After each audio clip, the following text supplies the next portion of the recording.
जम्मू कश्मीर के अनंतनाग जिले के पहलगाम हिल स्टेशन पर हुए आतंकी हमले में कानपुर के श्यामनगर निवासी शुभम द्विवेदी की मौत हो गई। शुभम की शादी 2 महीने पहले 12 फरवरी को हुई थी। वो अपने परिवार के साथ घूमने गए थे। जब आतंकियों ने उन पर हमला किया तब उनकी पत्नी भी उनके साथ थी। बताया जा रहा है कि आतंकियों ने पहले उनका नाम पूछा और फिर गोली मार दी। शुभम के पिता और अन्य परिजन अनंतनाग में ही रुके थे, जबकि शुभम और उनकी पत्नी पहलगाम चले गए थे। इस दुखद घटना की सूचना शुभम के पिता को शाम 6:30 बजे मिली। इसके बाद से ही पूरे परिवार का रो रो कर बुरा हाल है। ये सभी लोग 23 अप्रैल को वापस लौटने वाले थे। अब शुभम के कानपुर स्थित घर पर मातम का माहौल है और घर वाले सभी के लौटने का इंतजार कर रहे हैं। मेरा नाम सौरभ द्विवेदी है और आज जो घटना हुई है पहलगाम में, उसमें हमारे ताऊ जी के लड़के शुभम द्विवेदी जी को गोली लगी।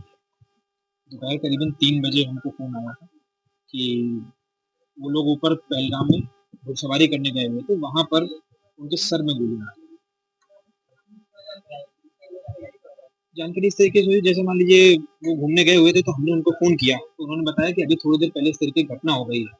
और परिवार में, क्योंकि करीबन 11 लोग वहाँ पर घूमने गए हुए थे ग्रुप में, तो उसमें से शुभम भैया और उनकी वाइफ ईशान्या, ये दोनों लोग घुड़सवारी करते हुए ऊपर गए थे पहलगाम। वहाँ पर गोलीबारी हुई और ईशान्या भाभी ने फ़ोन करके सबको ये जानकारी दी। तो उन लोगों को भी श्योरिटी नहीं थी कि क्या हुआ है असल में, क्योंकि भगदड़ मच गई थी वहाँ पर और जिस तरीके का माहौल था उस तरीके के माहौल में कुछ समझ में नहीं आ रहा था। हालाँकि थोड़ी देर के बाद ये पुष्टि हुई कि गोली उनके सर पे लग गई है।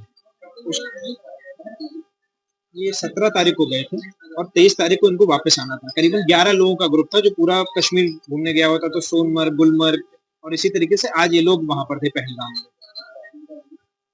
अभी शुभम जी की शादी अभी 12 फरवरी को ही हुई थी। अभी बहुत ज़्यादा समय नहीं हुआ था, 12 फरवरी को उनकी शादी हुई थी, 31 साल की उम्र थी। हाँ, मतलब शादी के बाद पूरा फैमिली एक साथ टूर करने गए हुए थे। जी, आतंकियों ने हमला किया और ये भी बताया कि शायद नाम पूछने के बाद गोलीबारी चलाई गई। नाम पूछने के बाद फिर गोली चलाई गई।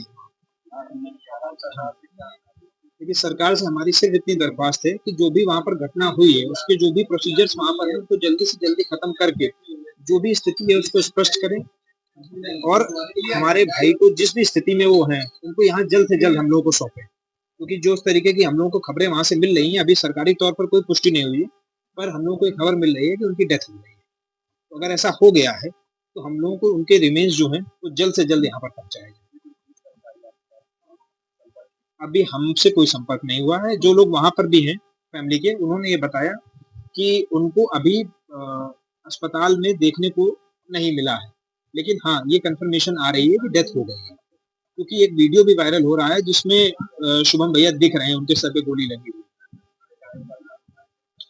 शुभम भैया जो हैं वो सीमेंट का उनका व्यवसाय है। शुभम भैया अपने फादर के साथ सीमेंट का व्यवसाय करते हैं। शुभम के पिता संजय द्विवेदी मूल रूप से चंदनपुर चक्की, हाथीपुर, महाराजपुर क्षेत्र के रहने वाले हैं। शुभम एक सीमेंट कंपनी में सेल्स प्रमोटर के रूप में काम करते थे।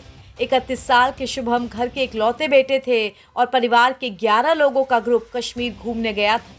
बताया जा रहा है कि शुभम के पिता मां सीमा द्विवेदी और आरती, साथ ही उनके 2 बच्चे अनंतनाग में ही रुके थे, जबकि शुभम और उनकी पत्नी पहलगाम में घुड़सवारी करने के लिए दोपहर लगभग 1 बजे गए थे। लगभग 2:15 बजे के करीब 2 से 3 आतंकवादी सेना की वर्दी में आए और ताबड़तोड़ गोलियां चलाने लगे। इस दौरान एक गोली शुभम के माथे पर लगी और वो गिर गए, जबकि उनकी पत्नी बेहोश हो गई। मौके पर पहुंची पुलिस और सेना ने उन्हें कश्मीर के अस्पताल में भर्ती करवाया। एनबीटी ऑनलाइन की रिपोर्ट।